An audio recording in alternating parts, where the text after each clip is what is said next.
Alright folks, are you ready to dive into madness again? Of course you are, because it's Grand Blue Season 2 and things are only getting wilder here. Like last time we saw just how chaotic it got when Iori's little sister Shirori showed up. Iori wished nothing more than to send her back before that degenerate Kohei finds out, but the moment his name came up the devil himself appeared. Kohei got completely nuts over Shirori, and somehow Iori kept his head attached. Now at first glance Shirori looked like she had this deep brother complex going on, but in reality she just wanted Iori to take over their family's business. That's why she was buttering him up so much. But Iori has no plans of inheriting the place because he just wants to enjoy his life with the diving club, one of the many reasons Shirori realized when she went diving herself. So with a touch of nostalgia and nothing gained she went home.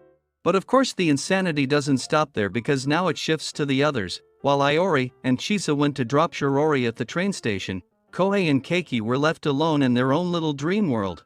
Keiki found out that Iori's family owns a ryokan and immediately started fantasizing her life with him. But Chisa suddenly crashed in the picture and Pops dropped a massive bomb.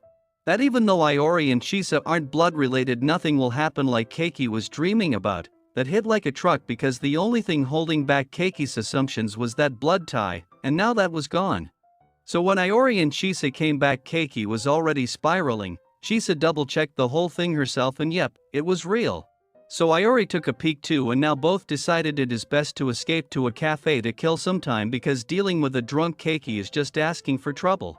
But their peaceful plan died instantly when Keiki dragged them back inside to play a strip game.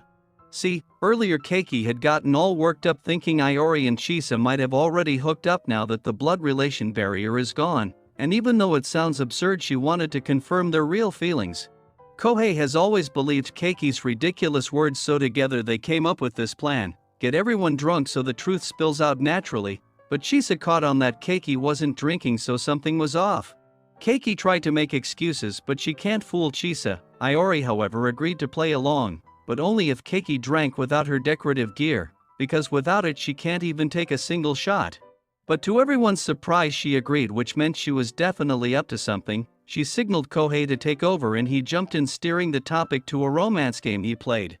Asking Iori what he thought about relationships between siblings since he's got Shirori. Way to ruin the plan, Kohei, because who in their right mind would chase their own sister? But then again Iori is far from normal, so Keiki let the question slide. Then Asuza showed up with a new idea, a game called Association in which everyone points at the person who fits the trait being called out. And first up was who looks good in blue. Naturally everyone pointed at Iori. Now poor guy has to take a sip of water, and Keiki promised it wasn't alcohol but obviously it was. Then comes the next round and the trait was who spends forever in the bath. Then again it was Iori. So this time he retaliated by asking who was most likely an otaku, and everyone points at Iori again. Because Iori messed up saying most likely, but Kohei is a bona fide otaku. And now comes new round, and before Iori could even name a trait, everyone was already pointing at him. This made Iori realize he was being exploited, so he got fired up to turn the tables, but he kept drinking shots after shots yet he stayed fine. Iori said it's just water and Keiki took a sip.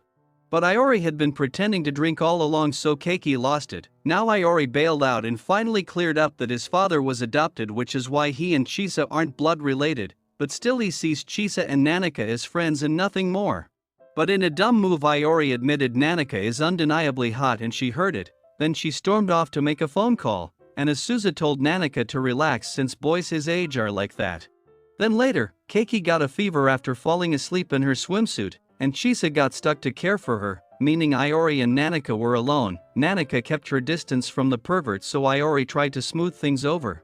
He thought talking about something Nanika loves might help, and Nanika's favorite topic is Chisa, so Iori started saying things about Chisa, praising her for everything including her amazing ass, and compared it to Nanika, which only made things 10 times worse. Meanwhile Keiki asked Chisa to read any book she wanted, but all of them were about increasing rack size. Then back to the topic, awkwardness skyrocketed while Iori clumsily tried to repair things over. So this time he thought honesty might be the way, so he told her straight up that she's hot, and that only made things even worse. Then he decided to act like a gentleman this time. Nanika was cooking in the scorching heat while wearing a coat, so he tried to help her take it off, which naturally backfired, and Asuza got the call again from Nanika. Iori just can't come up with any decent idea. but then again he tried to make it look like he thinks other girls like Asuza is also hot. And luckily she heard it. Asuza swings both way around, but Iori never meant it that way, so Asuza said Nanika is too pure and can't handle this kind of talk, but she was always happy to train her if she wants.